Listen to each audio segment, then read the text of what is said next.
dadaísmo, ¿ya? Y el último que comenté fue el Art Deco, ¿ya? Que es una suma de modernismo con funcionalismo, con influencia de pintura. ¿Sí? Estas serían las vanguardias que más influyen, y después hay otras secundarias, por ejemplo, como la reducción de las figuras en formas geométricas, que eso ya sería cubismo, y que veremos que el cubismo, juntamente con otras vanguardias, influyen en el mundo del diseño gráfico, pero en menor consideración. ¿Sí? De hecho, ahora veremos que hay otra. Antes de mencionar el cubismo, mencionaré otra que tiene referencia. Y ya para el día de hoy nos vamos a ver diseñadores y publicistas. A ver, el primer diseñador o publicista que tiene influencias futuristas, neoplasticistas y dadaístas, porque recuerden que la particularidad del mundo del diseño gráfico es el eclecticismo, es esto del eclecticismo, que a diferencia del arte, un artista empezaba en un movimiento, se cansaba, se pasaba a otro y máximo, exagerando mucho, se podía pasar a un tercer movimiento, pero era raro, ¿ya? Recuerden que en el mundo del diseño gráfico eso no es raro, eso es habitual, que una misma pieza gráfica, da igual si es diseño editorial, un afiche, un etiquetaje, lo que sea, tenga mezcladas 3 o más vanguardias, ¿ya? En el caso de Pero es un publicista y diseñador gráfico italiano, ya tiene futurismo, neoplasticismo y dadaísmo. ¿Ya? Recuerden que el futurismo es italiano, De Pero es italiano, ya el neoplasticismo es holandés y el dadaísmo es francés. ¿Ya? De Pero incursiona en estas vanguardias directamente, no, lo hace a través de la figura de Filippo Marinetti.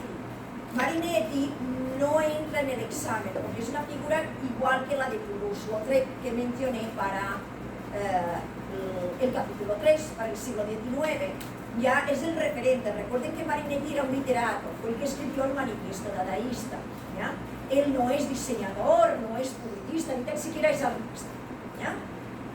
Pero fue el gran referente de esta época, sobre todo en el uso del dadaísmo, en el uso de tipografías, ya en el mundo del diseño gráfico, pero de una manera particular, lo que se lo conoció como la revolución tipográfica o la tipografía libre. ¿Qué era eso? Ya Marinetti puso de moda, ya regresó acá arriba, esto que ven acá. ¿Ya? ¿Qué es esto que ven acá? Son caligramas.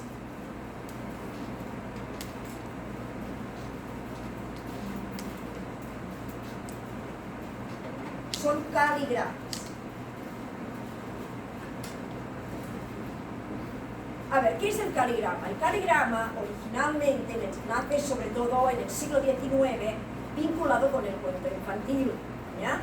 Y consiste en, por ejemplo, hacer un dibujo, me lo invento, un globo, ¿ya? Y generar alrededor del globo una narrativa, escribir alrededor del dibujo, ¿ya? Érase una vez un globo, ¿ya? ¿Ok? ¿Sí? Con el paso del tiempo el dibujo desaparece y lo único que te queda es que las letras dibujan, hacen la forma del dibujo. En lugar de dibujar el globo ya no está, ¿ya? Y lo que se hace es la forma del globo, desaparece el dibujo. Y con el paso del tiempo Marinetti, dentro de su revolución tipográfica, lo que él llamó la tipografía libre, utiliza la misma letra, ¿ya? Para hacer caligrama. Por ejemplo, con el 6 y el 4, aquí tienes tu retrato. ¿Ven toda la evolución? Desde escribir alrededor de un dibujo a que te desaparezca el dibujo y haces el dibujo con el texto, con las letras, ya con las tipografías, a que con las propias tipografías, aquí con el 6 y el 4, ya crees un rostro, un retrato. Tienen toda la... Lo que hace Marinetti es esto último, lo que se pone de moda en el dadaísmo A ver, el dadaísmo artístico, acuérdense que era básicamente utilizar elementos maquinarios de manera creando obras de arte, maquinarias totalmente inventadas. Eso existe en el mundo del diseño gráfico, pero sobre todo el dadaísmo en el mundo del diseño gráfico se manifiesta a través del caligrama. Entonces aquí tienen múltiples caligramas que se mueven entre el futurismo y el dadaísmo de Marinetti. Marinetti sus caligramas los difunde a través de una revista que funda él mismo llamada Zantuntum. Otro elemento de la tipografía libre o de esta revolución tipográfica es que Marinetti le interesa no solamente que se pueda dibujar con las tipografías, sino que las tipografías, cuando tú las unes, son letras, y cuando unes las letras formas palabras, y cuando pronuncias las palabras tienen sonido, tienen fonética. ¿Ya? Entonces, eso es lo que él intenta con el título de la revista, que no significa nada. Es igual que la palabra dadaísmo, ya saben que la palabra dadaísmo no significa nada. Zantuntum tampoco significa nada, pero tiene, la manera de pronunciarlo, tiene reminiscencias de Zantuntum, casi como que si tocáramos un tambor. Es decir, tiene un componente sonoro, ¿sí? Estos trabajos de Marinetti, que ustedes ven aquí, que todos son caligramas, este de aquí, por ejemplo, es un caligrama que hace referencia a la Primera Guerra Mundial, ¿ya? Entonces, la ocupación de Italia de la zona austríaca, por ejemplo, ¿sí? Entonces, todos estos caligramas, detrás hay dibujos, pero dibujos hechos con letras. Eso es lo que De Pero coge de Marinetti para desarrollar el trabajo que ustedes ven aquí. Recuerden que Marinetti no lo colocó en el examen, es lo más el referente. El que colocó en el examen es De Pero, que realmente es el publicista y diseñador. Arriba lo tienen como diseñador y abajo lo tienen como publicista, ¿sí? Como diseñador, fíjense, dadaísta, y si yo rayo las líneas, ¿no? Rayo De Pero, por ejemplo, se me genera o un rectángulo o una línea. Ya, por lo tanto, mezcla dadaísmo con neoplasticismo. Si yo, por ejemplo, rayo toda esta parte de aquí, tengo un cuadrado negro, ¿ya? Y así sucesivamente, pero también lo tengo como futurista. Ven aquí, la luz. Acá abajo, en cambio, lo tengo como publicista. Todo esto de aquí son afiches, menos esta parte de aquí, que es la portada de una revista. Recuerden que la semana pasada hablé de la Harper's Bazaar y de la Vogue. Una tercera revista importante de origen norteamericano de esta época es la Vanity Fair, ¿ya? Que De Pero colabora diseñando portadas con el estilo especialmente futurista, ¿ya? Siempre que vean esto, ¿ya? O esto, que acuérdense que es la luz, es futurismo. Miren, luz, esto, ¿ya? Es futurismo. Indica la luz, el tema tecnológico. Acuérdense que a los futuristas les gustaba mucho representar los postes de luz, y esto es movimiento y velocidad. Aquí el movimiento de la bicicleta, o aquí del plumaje de la ave. Él hizo tanto afiche cultural como el que ven aquí, también utilizó mucho elemento maquinario, ¿ya? Por el tema del futurismo, ¿ya? Como acá es de bebida alcohólica, o acá de medios de transporte, por ejemplo, ¿ya? Y acá, fíjense, la luz, la velocidad, De Pero sobre todo se asocia con la marca Campari. Campari era una marca de bebidas alcohólicas, concretamente de aperitivos. Y él trabajó, fue diseñador y publicista básicamente de esta marca, ¿no? La marca Campari, ¿sí? Pero fíjense cómo también se manifiesta como constructivista. Recuerden que el constructivismo es el plano de color 2D, que si lo viro y lo sobrepongo, tengo una construcción, ¿ya? Como sucede aquí o como sucede, ¿ya? Esto en cuanto a De Pero. Otro diseñador, este en cambio nomás fue diseñador y tipógrafo, no fue tanto publicista, fue Pures Withers. Pures Withers, en cambio, no es italiano, como De Pero, sino que es germánico, alemán, ¿no? De origen alemán. Pures Withers fue sobre todo dadaísta y neoplasticista. Él trabajó básicamente en la revista Mers, así como De Pero se lo asocia a la revista Vanity Fair, a él se lo relaciona con la revista Mers. Era una revista cultural al estilo de la Zam Tum Tum de Marinetti, pero no solamente era dadaísta, sino que sobre todo era neoplasticista, y miren cómo utilizan el neoplasticismo para diagramar la página, ¿ya? Para colocar el texto en su interior. Pures Withers tiene su propia tipografía. La tipografía es Withers, que es la que tienen acá, que es una tipografía completamente neoplasticista. Miren, si yo cojo la A y la rayo toditita, tengo un rectángulo o una línea, un rectángulo delgado o una línea gruesa, ¿ya? O acá, la letra A, si yo la remarco toditita, tengo un óvalo, ¿sí? Entonces las letras están hechas dentro de formas geométricas, configurando cuadrados, rectángulos, círculos u óvalos, especialmente. En el caso de Withers es sobre todo rectángulo, línea, círculo, óvalo, para configurar su propia tipografía. Una tipografía Pures Withers. En sus revistas, Pures Withers, veremos que también utiliza muchas veces el fotomontaje.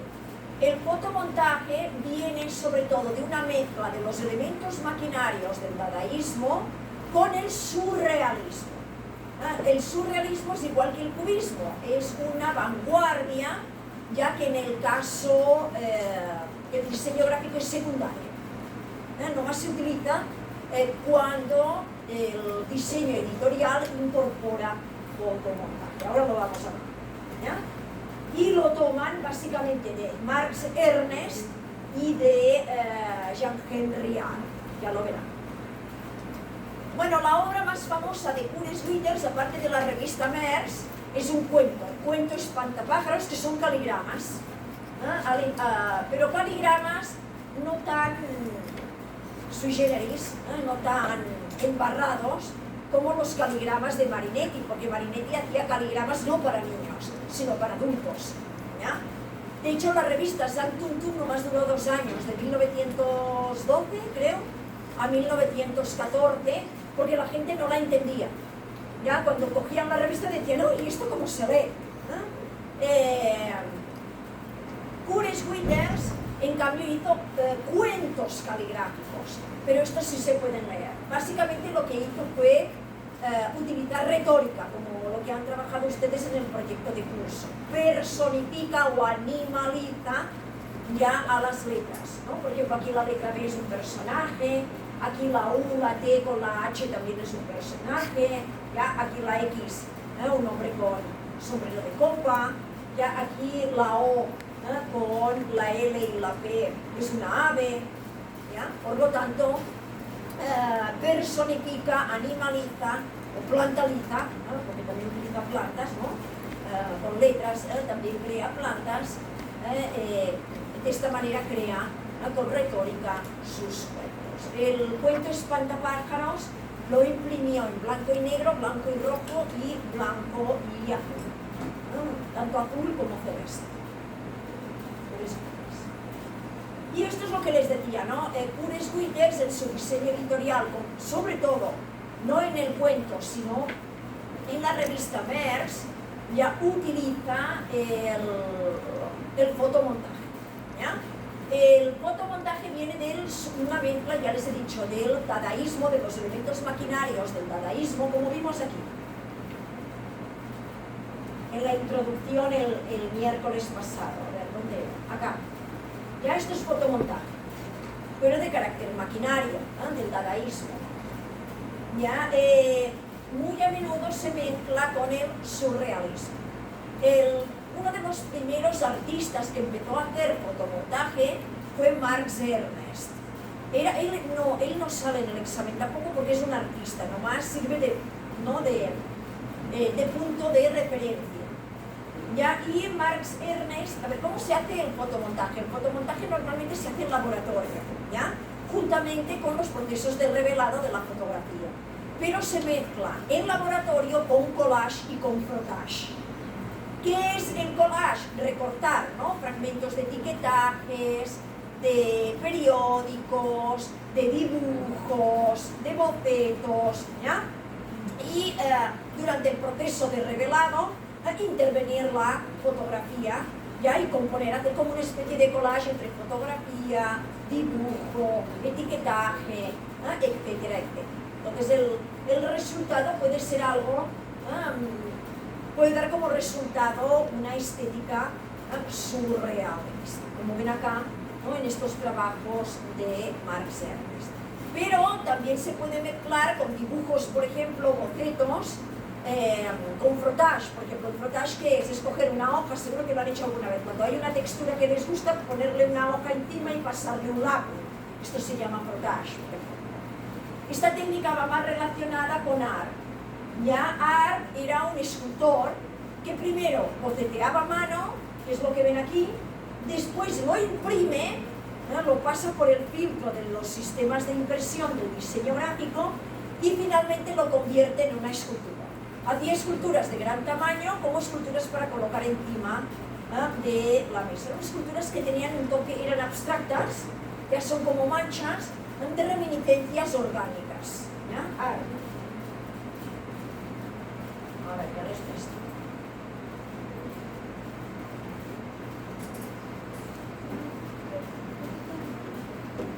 Bien. ¿Ven? Este tipo de trabajos. Esto es arte.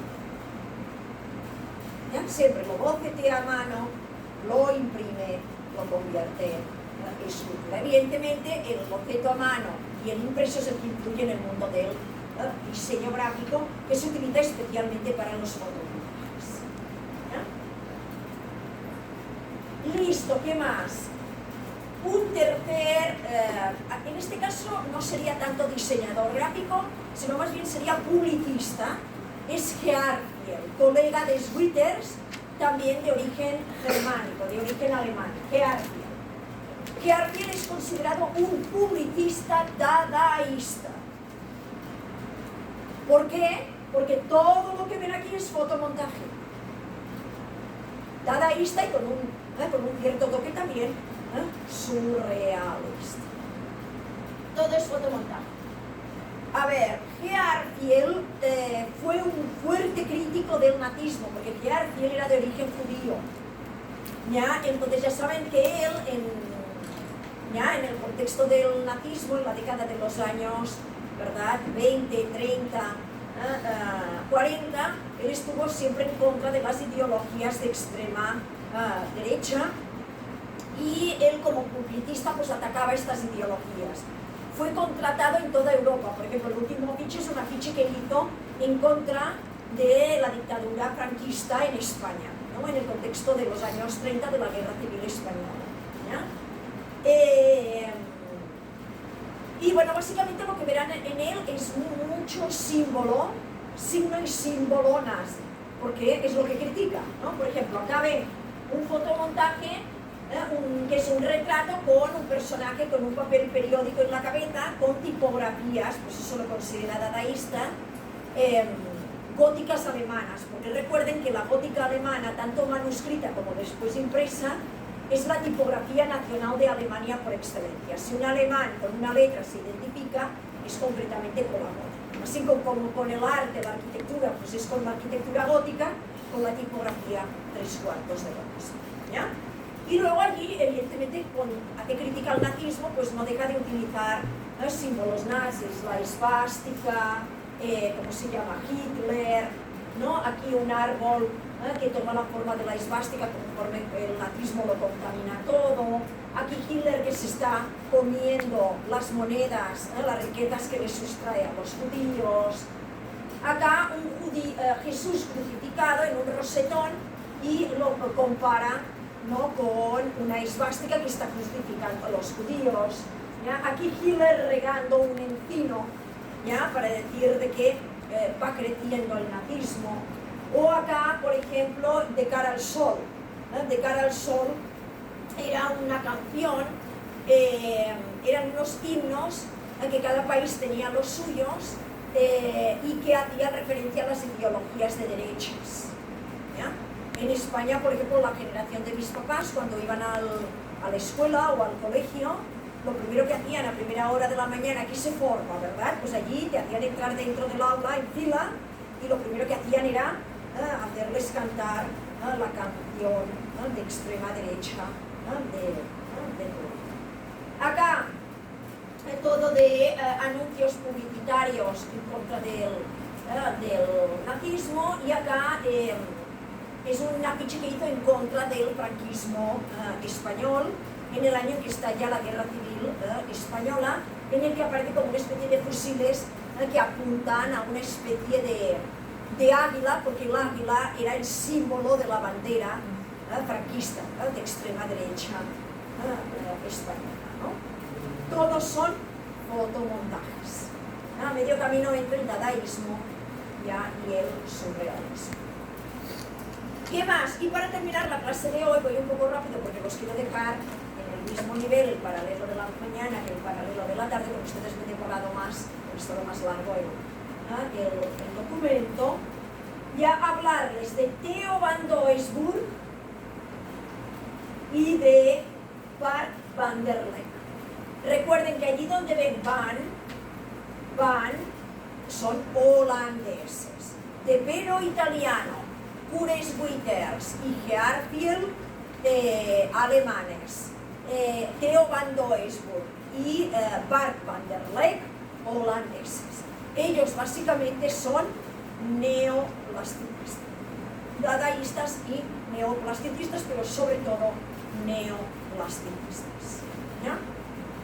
Ellos son diseñadores gráficos, no son tanto publicistas, son realmente diseñadores gráficos. En el caso de Theo van Doesburg, ven que incursiona ya en el mundo del dadaísmo, pero lo más importante de él, que yo pongo en el examen, es su tipografía, la tipografía van Doesburg, es esta que ven acá.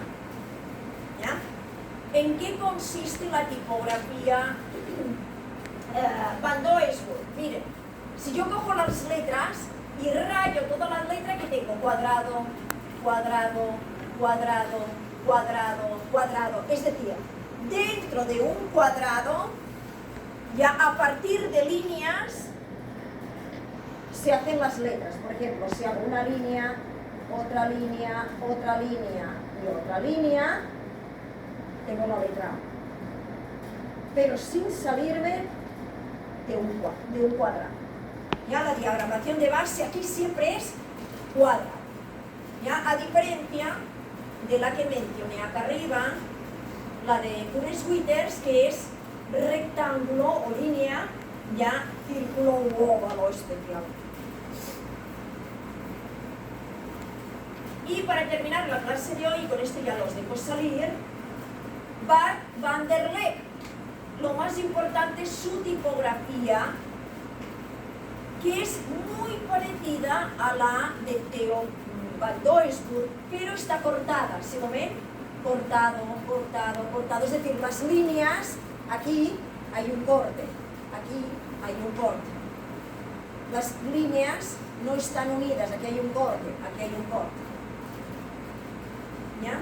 Y no parte del cuadrado, ¿eh? Por ejemplo, la letra A no es un cuadrado, es un triángulo, el resto sí son más o menos cuadrados, pero aquí no es tanto la diagramación de fondo como el hecho de que la tipografía está hecha por líneas sin unir. Cuando vean eso, infalible, es Bart van der Leck. Y lo mismo hace con sus dibujos, miren, ya un jinete, un retrato, pero fíjense que está hecho por formas geométricas, pero sin unir. Hay espacios de por medio. Lo utilizó tanto en diseño editorial como en afiches. Estos son afiches, esto es un dibujo y esto es un packaging. No hay otro. Cuando vean eso es infalible. Es Bart van der Leck. Entonces ahí lo que les toca es dibujarlo, poner el nombre, poner que son neoplasticistas ya y hacer el dibujito para que no se confundan.